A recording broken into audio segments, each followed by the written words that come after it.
IVS good afternoon. Prayag సమర్పిస్తున్న smart invest కార్యక్రమానికి స్వాగతం. మార్కెట్స్లో ఒక వీక్ ట్రెండ్ మనం ఇవాళ అబ్జర్వ్ చేస్తున్నాము. 88 ఆల్మోస్ట్ 8890 లాంటి లెవెల్స్ ఇవాళ వెళ్ళినప్పటికీ హైయర్ లెవెల్స్ దగ్గర మంచి ప్రాఫిట్ బుకింగ్ ఈరోజు కనిపించింది. దాంతో స్టిల్ 30 పాయింట్స్ డౌన్తో నిఫ్టీ ట్రేడ్ అవుతుంది అండ్ ఆల్మోస్ట్ 92-93 పాయింట్స్ డౌన్తో సెన్సెక్స్ ట్రేడ్ అవుతుంది. బట్ లాస్ట్ ఒక 10-15 మినిట్స్ నుంచి కొద్దిగా బయింగ్ మార్కెట్స్లో కనిపిస్తున్నప్పటికీ బట్ ట్రెండ్ మాత్రం ఓవరాల్గా ఇవాళ వీక్గానే ఉందని చెప్పుకోవాలి. ఏషియన్ మార్కెట్స్ ఇవాళ ఉదయం కాస్త వీక్గా ఉన్నప్పటికీ మిగిలిన పీర్ కంపారిజన్ పరంగా మిగిలిన మార్కెట్స్ అన్ని వీక్గా ఉంటే కాస్త ఫ్లాట్గా వాటన్నిటిని ఎదుర్కొంటూ కాస్త ఫ్లాట్గా ఇవాళ మన మార్కెట్స్ ఓపెన్ అయినప్పటికీ హయ్యర్ లెవెల్స్ దగ్గర మాత్రం సస్టైన్ కాలేకపోయాయి. బట్ బ్యాంక్ నిఫ్టీ కూడా స్టిల్ ఇంకా ఇవాళ వీక్గానే ట్రేడ్ అవుతూ వస్తుంది. Auto, consumer durables, FMCG, IT కాస్త వీక్గా ఉన్నాయి ఇవాళ. అయితే health care and oil and gas మాత్రం కాస్త బయింగ్ ఆపర్చునిటీ మనం చూస్తున్నాం. స్టిల్ మిడ్ అండ్ స్మాల్ క్యాప్స్లో మాత్రం సెల్లింగ్ ప్రెజర్ ఇవాళ బాగానే కొనసాగుతుంది. ఇంతకుముందు అనుకున్నట్టు ఒక్క మెటల్స్, ఆయిల్ అండ్ గ్యాస్, కాస్త హెల్త్ కేర్ ఇవాళ మార్కెట్ని గట్టెక్కించాయి. మిడ్ అండ్ స్మాల్ క్యాప్స్లో మిడ్ క్యాప్స్లో సెల్లింగ్ ప్రెజర్ ఎక్కువ అంటే స్మాల్ క్యాప్స్ కొద్దిగా గొప్ప ఇంకా బయింగ్ రాడార్లో ఉన్నాయి. అయితే ఈరోజు మార్కెట్స్ ఈ స్థాయిలో ఉంది అనుకుంటే దానికి రిలయన్స్ లాంటి కౌంటర్ కారణంగా చెప్పుకోవాలి. ఎందుకంటే రిలయన్స్ ఇవాళ ఉదయం ఆల్మోస్ట్ 4.5% దాకా స్పర్ట్ రావడం చూసాము. One of the heavy weight counter కావడంతో ఆల్మోస్ట్ ఒక 20 పాయింట్స్ దాకా కంట్రిబ్యూషన్ రిలయన్స్ నుంచి నిఫ్టీకి ఇవాళ వచ్చింది. దానివల్ల ఇంకా మార్కెట్ పతనం కాకుండా రిలయన్స్ కాపాడిందని చెప్పుకోవచ్చు. రిలయన్స్, ఇన్ఫ్రాటెల్ లాంటి కౌంటర్స్ అండ్ హిందాల్కో, ఎస్పెషల్లీ ఈ 3 కౌంటర్స్ ఆల్మోస్ట్ 30 పాయింట్స్ దాకా నిఫ్టీకి పాజిటివ్గా కంట్రిబ్యూట్ చేస్తూ ఉంటే హెచ్డిఎఫ్సి ఒకటి, ఐటీసీ, ఇన్ఫోసిస్ లాంటి కౌంటర్స్ బాగా వీక్గా ఉన్నాయి. ఇన్ఫోసిస్ లాంటి వాటికి గోల్డ్మెన్ సాక్స్ లాంటివి డే రేట్ చేస్తూ ఆల్మోస్ట్ 850, 890, 880 లెవెల్స్కి వాళ్ళు టార్గెట్స్ని రివైజ్ చేశారు. దీంతో ఇన్ఫోసిస్లో ఇవాళ ఉదయం నుంచి సెల్లింగ్ ప్రెజర్ బాగా ఇంటెన్సిఫై అయింది. దాని ఇంపాక్ట్ ఐటీ ఇండెక్స్ మీద కూడా ఉంది. ఐటీసీ కూడా one of the heavy weight కావడంతో ఇవాళ ఐటీసీ కూడా కొద్దిగా వీక్గా ఉంది. ఈ హెచ్డిఎఫ్సి, ఐటీసీ, ఇన్ఫోసిస్ ఈ 3 స్టాక్సే నిఫ్టీకి ఆల్మోస్ట్ 30-35 పాయింట్స్ దాకా నెగిటివ్గా కంట్రిబ్యూట్ చేస్తూ వస్తున్న పరిస్థితి. అండ్ సెక్టార్ స్పెసిఫిక్గా చూసుకున్నట్టయితే ఇవాళ షుగర్ స్టాక్స్లో హ్యూజ్ ర్యాలీ రావడం చూసాం. ఎందుకంటే ఇవాళ ప్రొడక్షన్ నెంబర్స్ ఒకటి వచ్చాయి. షుగర్ ప్రొడక్షన్ అంటే చక్కెర ఉత్పత్తి ఆల్మోస్ట్ 18% తక్కువగా ఉందని చెప్పి వార్త వెలువడింది. దీంతో షుగర్ ప్రైజెస్ పెరిగే ఛాన్సెస్ ఎక్కువగా ఉన్నాయి అండ్ షుగర్ కంపెనీస్కి మార్జిన్స్ పెరిగే అవకాశాలు బాగా ఎక్కువగా ఉన్నాయి. కాబట్టి షుగర్ స్టాక్స్లో వాళ్ళ మంచి ర్యాలీ మనం చూసాం. ఫర్ ది మ్యాటర్ ఉగర్ షుగర్ 6% దాకా పెరిగింది, దాల్మియా భారత్ 6% దాకా పెరిగింది. ఇలా ఈ ప్యాక్లో ఉన్న అన్ని షుగర్ స్టాక్స్ అన్ని కూడా ఇవాళ 5-10% దాకా గెయిన్ అయిన పరిస్థితి మనం చూస్తున్నాం. మొన్న రియల్ ఎస్టేట్ బాగా పెరిగినప్పటికీ నిన్న రియల్ ఎస్టేట్లో బాగా సెల్లింగ్ ప్రెజర్ ఎక్కువగా వచ్చింది. అయితే ఇవాళ కొద్దిగా మళ్ళీ రియల్ ఎస్టేట్ స్టాక్స్లో బయింగ్ మూమెంట్ మనం చూస్తున్నాం. ఇప్పటివరకు మార్కెట్ ట్రెండ్ ఏంటి, ఈ టైంలో ఎలాంటి వ్యూ మార్కెట్స్లో తీసుకోవాలి అంశాలపై మనతో మాట్లాడేందుకు అనలిస్ట్ సిద్ధంగా ఉన్నారు. కమాడిటీ అనలిస్ట్ కూడా ఇవాళ మన షోలో జాయిన్ అయ్యారు కాబట్టి కమాడిటీ రిలేటెడ్ మీకైనా డౌట్స్ ఉంటే క్లారిఫై చేసుకోవచ్చు. Good afternoon both of you sir. ఇప్పుడు ఎలాంటి వ్యూతో మీరు మార్కెట్స్లో ఉన్నారు? ఎందుకంటే రిలయన్స్ ఒకటే కొద్దిగా గొప్ప మార్కెట్ని ఇంకా నిలబెడుతుంది. బట్ లాస్ట్ ఒక 10-15 మినిట్స్ నుంచి కొద్దిగా బయింగ్ ఇంట్రెస్ట్ జనరేట్ అవుతుంది మార్కెట్స్లో. యూరోపియన్ మార్కెట్స్ ఇప్పుడు ఓపెన్ అవుతున్నాయి. 0.3% నుంచి 0.5% మేర నెగిటివ్గా యూరోపియన్ మార్కెట్స్ ఓపెన్ అవుతున్నాయి. వీటి క్యాస్కేడింగ్ ఎఫెక్ట్ అయినా మన మార్కెట్ మీద ఉండొచ్చా? ఎలాంటి లెవెల్స్ ఇవాళ మీరు ఎక్స్పెక్ట్ చేస్తున్నారు? అంటే యూరోప్ మార్కెట్స్ కొంచెం వీక్గా ఉన్నాయి. అయితే దాన్ని ఇక్కడ నుంచి మరీ యూరోపియన్ మార్కెట్స్ ఫర్దర్గా బాగా వీక్ అయితే తప్ప మన మార్కెట్లో సెల్లింగ్ పెద్దగా రాకపోవచ్చు. అయితే మార్కెట్స్ ఓవరాల్గా అంటే సెల్లింగ్ అంటే ఇన్ ద సెన్స్ ఈ లెవెల్స్ నుంచి మాత్రం పెరగడానికి కూడా పెద్దగా అవకాశం కూడా కనపడలేదు. ఈ రోజుకి మాత్రం వీక్గానే క్లోజ్ కావచ్చు. అంటే 8860 దగ్గర క్యాష్లో నిఫ్టీకి సపోర్ట్ ఉండే అవకాశం ఉంది. అట్ ద సేమ్ టైం 8880 దగ్గర రెసిస్టెన్స్, అంటే ఇక్కడ నుంచి ఒక 5-6 పాయింట్స్ పైన రెసిస్టెన్స్ ఉండొచ్చు. ఇది ఇంట్రాడే కోసమే. బట్ ఓవరాల్గా మార్కెట్స్ మాత్రం చూసుకుంటే ఈరోజు కొంత సెల్లింగ్ అనేది ఈవెన్ మిడ్ క్యాప్ కౌంటర్స్లో కూడా సెల్లింగ్ అనేది ఉంది. ఇంకోటి ఏంటంటే మార్కెట్స్ నిలబడడానికి ప్రధాన కారణం ఇంతకుముందు మీరు అన్నట్టుగా కొన్ని స్టాక్స్ మాత్రమే కాంట్రిబ్యూషన్ చాలా స్ట్రాంగ్ ఉంది. లైక్ రిలయన్స్ ఒకటి, తర్వాత ఎయిర్టెల్ ఒకటి, ఇటువంటి స్టాక్స్ చాలా స్ట్రాంగ్ ఉండడం వల్ల నిఫ్టీ మాత్రం పెద్దగా డౌన్ సైడ్ అయితే రాకపోవచ్చు. అయితే నిన్నటి రోజు చూసాము మార్కెట్లో ఒక సెల్లింగ్ అనేది బుల్ డ్రాప్ అయినట్టు మనం చూసాము. నిన్న హై నుంచి లోకి 100 పాయింట్స్ దాకా కరెక్ట్ కావడం చూసాము. అయితే మార్కెట్స్ ఈరోజు హైలైట్ ఏంటంటే ఒక మన షుగర్ సెక్టర్, దాదాపు అన్ని షుగర్ కంపెనీస్ చాలా మంచి గెయిన్స్ ఈరోజు చూసాము. కాబట్టి రానున్న రోజుల్లో మార్కెట్స్ ఇదే విధమైన ట్రెండ్ ఉండొచ్చు. హయ్యర్ లెవెల్స్లో 8980 ఆ లెవెల్లో రెసిస్టెన్స్ ఉంటుంది. ఇప్పుడు 8820 ఆ దగ్గర సపోర్ట్ ఉంటుంది. ఈ రోజుకి మాత్రం మార్కెట్ రికవరీ అనేది పెద్దగా ఉండకపోవచ్చు, కాబట్టి సెల్ అండ్ ర్యాలీస్ అని చెప్తాను. అయితే కొన్ని స్టాక్స్ అవుట్ పర్ఫామ్ చేస్తున్నాయి. అటువంటి స్టాక్స్లో పొజిషనల్ ట్రేడింగ్ పరంగా మాత్రం ఇప్పుడున్న మార్కెట్లో ఎవరి డిపోలో కూడా బై అని చెప్తాను. బట్ డే ట్రేడర్స్ మాత్రం ఇప్పుడున్న మార్కెట్లో చాలా కాషియస్గా ఉండాలి, ఎందుకంటే ఒకరోజు బుల్స్ ఒకరోజు బేర్స్ ట్రాప్ అవుతున్నారు. ప్రస్తుతం అయితే మాత్రం మార్కెట్స్లో సెల్ అండ్ ర్యాలీస్, మెటల్ కౌంటర్స్లో కొంత సెల్లింగ్ చేసుకోమంటాను. అదేవిధంగా బ్యాంకింగ్ కౌంటర్స్లో కూడా ప్రస్తుతం సెల్ చేసుకోమంటాను. ఓవరాల్గా క్లోజింగ్ వీక్గా క్లోజ్ అయ్యే అవకాశాలు ఎక్కువ ఉన్నాయండి. ఓకే వంశీ గారు, కమోడిటీ ప్యాక్లో ఎలాంటి యాక్షన్ జరుగుతుంది? మొన్నటి ట్రంప్ స్పీచ్, కాంగ్రెస్ ఉద్దేశించి స్పీచ్ తర్వాత గోల్డ్ అండ్ సిల్వర్లో కొద్దిగా ర్యాలీ, కొద్దిగా యాక్షన్ మనం చూస్తున్నాము. స్టిల్ ఇవాళ అయితే గోల్డ్ అండ్ సిల్వర్లో 0.5% దాకా వీక్నెస్ మనకు కనిపిస్తుంది. రాబోయే రోజుల్లో crude and gold and silver మీద ఎలాంటి ఇంపాక్ట్ ఉండొచ్చు? Gold mostly dollar index strength అవడంతో కొంతవరకు కరెక్షన్స్ తీసుకున్నాయి. బోత్ గోల్డ్ అండ్ సిల్వర్ రెండు తీసుకున్నాయి. ఇది మోస్ట్లీ కంటిన్యూ అయ్యే ఛాన్సే కనిపిస్తుంది నెక్స్ట్ ఫ్యూ డేస్ వరకు కూడా, ఎందుకంటే పెద్ద క్లియర్గా డిమాండ్ కానీ లేదా సప్లై కానీ డిస్ట్రప్షన్స్ అట్లాంటివి ఏం కనపడట్లేదు.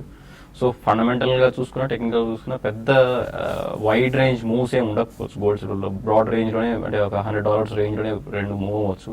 సిల్వర్ పరంగా తీసుకుంటే $1 రేంజ్లో మూవ్ అవ్వచ్చు. క్రూడ్ ఆయిల్ విషయానికి వస్తే ఇది కూడా మోస్ట్లీ $10 రేంజ్, మనకైతే $50 to $60 రేంజ్ అవుతుందో ఆ డాలర్స్ రేంజ్లోనే మూవ్ అయ్యే ఛాన్స్ ఎక్కువ కనిపిస్తుంది. మనకి రీసెంట్గా రిపోర్ట్స్ చూసుకుంటే దాదాపు ఓపెక్ ప్రొడక్షన్ కట్ 94% కాంప్లైన్స్తో ఉందని వస్తున్నాయి. అపార్ట్ ఫ్రమ్ దట్ మేజర్గా ఏషియన్ మార్కెట్స్లో ఓపెక్ ప్రొడక్షన్ కట్ ఇంపాక్ట్ బాగా కనిపిస్తుంది. సో దీన్ని కవర్ చేయడానికి దాదాపు నాన్ ఓపెక్ అంటే నార్త్ అమెరికన్ నేషన్స్ కానివ్వండి, యూకే, నార్త్ సీ ఆయిల్, ఇవన్నీ దాదాపు అక్కడి నుంచి షిప్మెంట్స్ ఏషియాకి బాగా హెవీగా మూవ్ అయినట్టు రిపోర్ట్స్ వస్తున్నాయి. అంటే ఇంతకుముందు October it was around 15 million barrels ఓవరాల్గా, ఇప్పుడు దాదాపు 35 million barrels అయినాయి లాస్ట్ ఫ్యూ మంత్స్లో. సో ఏషియన్ మార్కెట్లో ఎస్పెషల్లీ ఓపెక్ ప్రొడక్షన్ కట్ వల్ల ఇంపాక్ట్ బాగా వస్తుంది. సో క్రూడ్ ఆయిల్ అంటే బ్రెంట్ క్రూడ్కి మనకి బెంచ్ మార్క్ WTI క్రూడ్ కాబట్టి, బ్రెంట్ క్రూడ్ WTI క్రూడ్ కాబట్టి WTI క్రూడ్ ప్రస్తుతానికి అంత ఇంపాక్ట్ లేదు. But Brent crude prices firm అయినాయి. ఇంకా నవంబర్ వరకు చూసుకుంటే రెండు దాదాపు సేమ్ ప్రైస్లో ఉన్నాయి. ఇప్పుడు దాదాపు $2.5 ప్రీమియంలో ఉంది బ్రెంట్ క్రూడ్. సో ఇది కంటిన్యూ అయ్యే ఛాన్స్ ఉంటుంది, ఎందుకంటే ఏషియన్ మార్కెట్లో కొంతవరకు డిమాండ్ వస్తుంది రిఫైనరీస్ నుంచి ఎస్పెషల్లీ. ఓకే, ఇంకా కొంతమంది కాలర్స్ లైన్లో ఉన్నారు. తిరుపతి నుంచి Sridhar. Hello, good afternoon sir. నేను 3 షేర్లు కొనాలనుకుంటున్నాను. క్యాపిటల్ ఫస్ట్, ఆ తర్వాత NBCC, ఆ తర్వాత పాండ్యం సిమెంట్. ఈ 3 షేర్లు లాంగ్ టర్మ్ కొనాలనుకుంటున్నాను. ఏ రేట్ లో కొనాలి? ఏ రేట్లో కొనడం అనేది చెప్పడం కష్టం, కానీ but decent selection of stocks గా కనిపిస్తుంది లాంగ్ టర్మ్. దీని గురించి క్యాపిటల్ ఫస్ట్ ఇవన్నీ కూడా ఏంటంటే మీరు సెలెక్షన్ అనేది ఓకేనండి, బాగానే ఉంది. కాకపోతే మీరు ఏ రేటు కొనాలి అనేది ఎగ్జాక్ట్ గా మనం ఎవరు కూడా ఊహించలేము. ఎందుకంటే మార్కెట్లో కరెక్షన్ ఎప్పుడు స్టార్ట్ అవుతుందో అనేది, అంటే స్టార్ట్ అవ్వడము తర్వాత ఎక్కడ ఎండ్ అవుతుందో కూడా ఎవరు 100% చెప్పలేము. కాబట్టి అట్లీస్ట్ ఎంతో కొంత మీకు అంటే ఈ లెవెల్లో బై చేసుకొని ఒక గైడెన్స్ ఇవ్వగలుగుతాం చెప్ప, ఎగ్జాక్ట్ లెవెల్స్ అయితే చెప్పలేము. అయితే క్యాపిటల్ ఫస్ట్ విషయానికి వస్తే రీసెంట్గా చూసాము, ఇది అంటే ఒక 3 monthsలోనే ఒక major down trend, at the same time up trend రెండు కూడా చూసాం ఈ స్టాక్లో. ప్రస్తుతం ఈ లెవెల్లో స్టాక్ ఆగొచ్చు అండి, 640, 650 ఆ లెవెల్లో దీనికి కొంచెము రివర్సల్గా మనకి చూసాము. 660 ఎగ్జాక్ట్గా 660 నుంచి రివర్స్ అయింది. కాబట్టి నెక్స్ట్ 620 ఆ లెవెల్కి వచ్చినప్పుడు అది కానీ బ్రేక్ కాకపోతే మీరు దాన్ని పిక్ చేసుకోండి. తర్వాత పాండ్యం సిమెంట్ గురించి అడిగారు. పాండ్యం సిమెంట్ కూడా చూసుకుంటే ఇది కంటిన్యూగా 45 లెవెల్స్ నుంచి మంచి ర్యాలీ వచ్చింది. తర్వాత అరౌండ్ 90 క్లోజర్గా 90sలో దీనికి మళ్ళీ రివర్సల్ ప్యాటర్న్ వచ్చిందండి. అయితే పాండ్యం సిమెంట్ లాంటి దాంట్లో కొంచెం మీరు జాగ్రత్తగా ఉండాలి, ఎందుకంటే ఒకసారి డౌన్ ట్రెండ్ స్టార్ట్ అయితే ఇది మీకు క్యాపిటల్ ఫస్ట్ లాగా మళ్ళీ రివర్స్ అవుతుందని చెప్పలేము.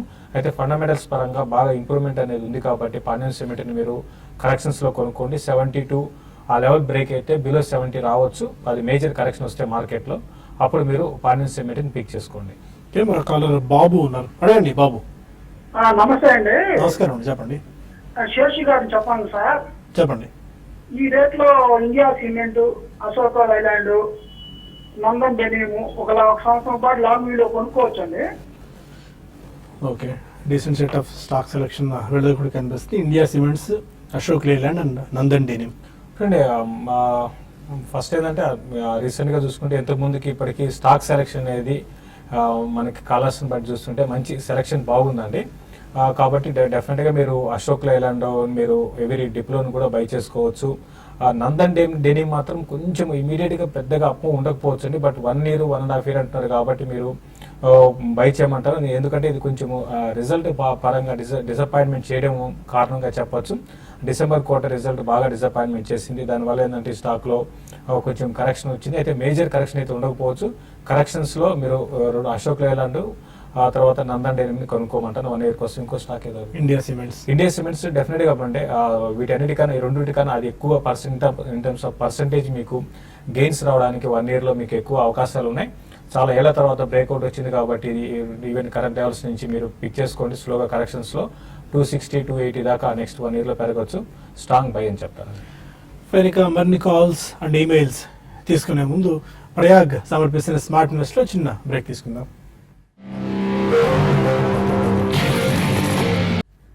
Welcome back. మరో కాల్ ఒంగోలు నుంచి లక్ష్మణ్ రావు ఉన్నారు.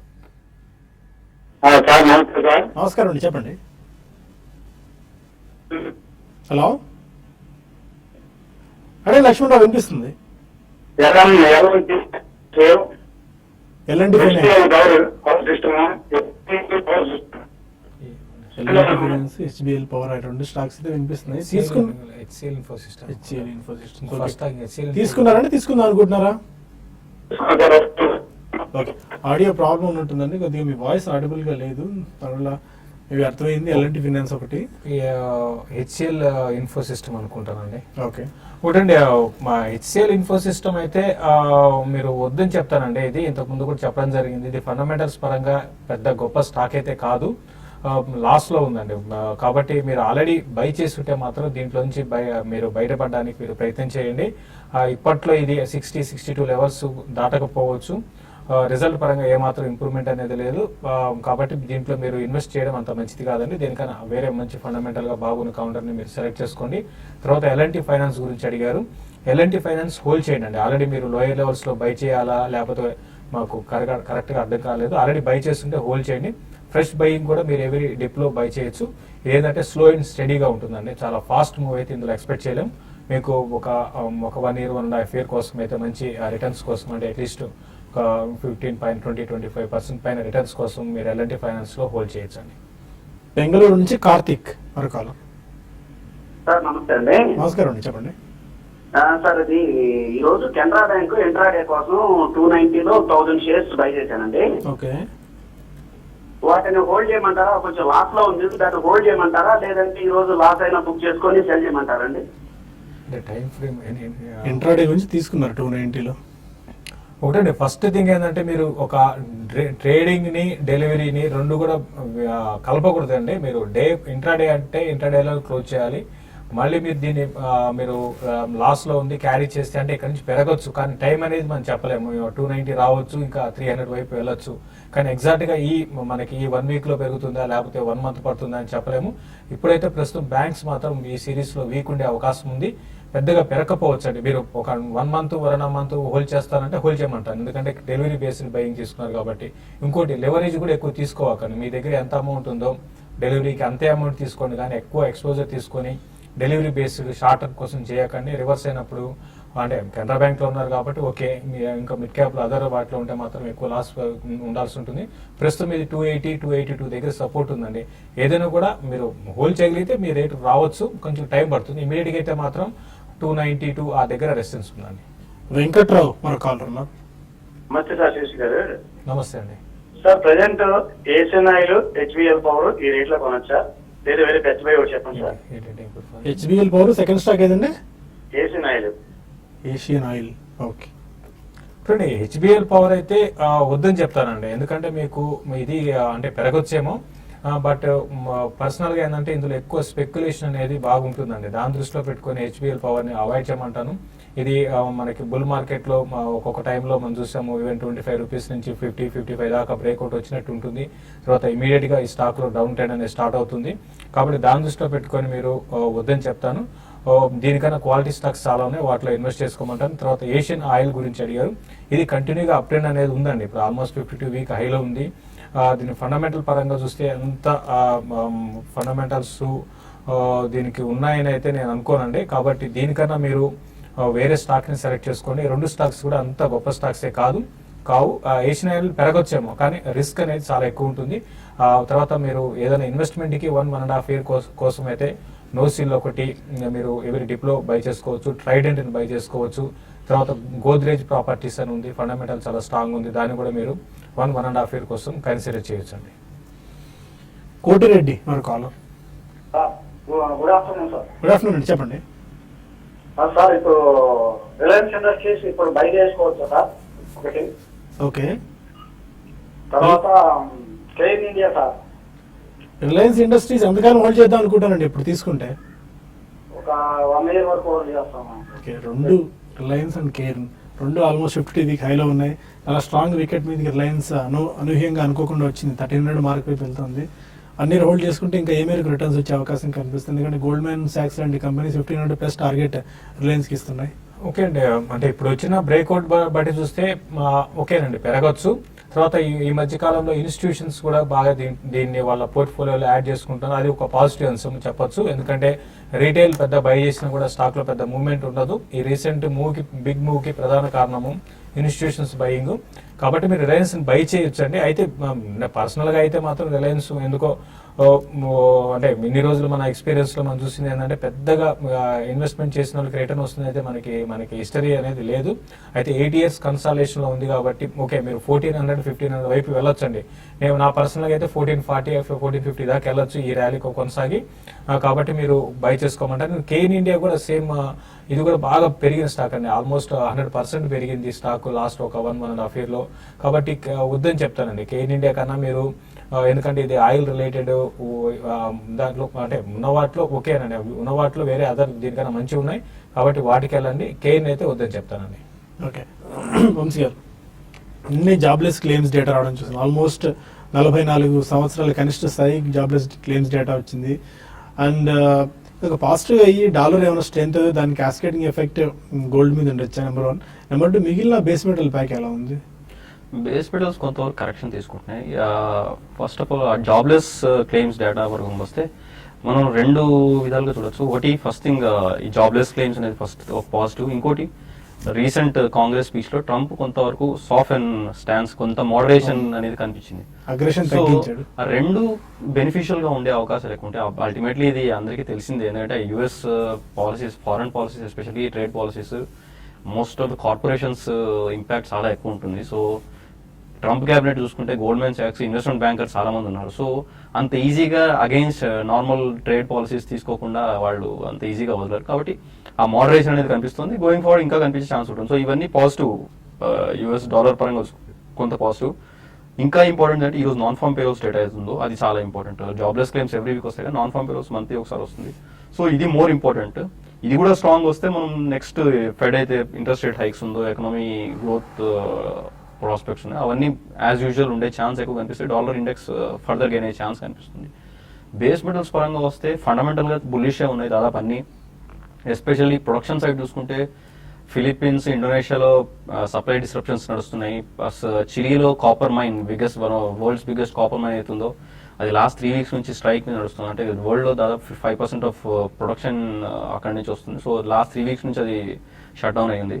సప్లై పరంగా చూసుకుంటే దాదాపు అన్ని బేస్ మెటల్స్కి పాజిటివ్ ఉంది. చైనాలో అల్యూమినియంకి వింటర్ మంత్స్లో దాదాపు 17% ఆఫ్ ప్రొడక్షన్ కెపాసిటీని షట్ డౌన్ చేయమని రీసెంట్గా ఇచ్చాయి. సో ఆల్మోస్ట్ ఫండమెంటల్ పరంగా అన్ని బేస్ మెటల్స్కి బుల్లిష్గానే ఉంది.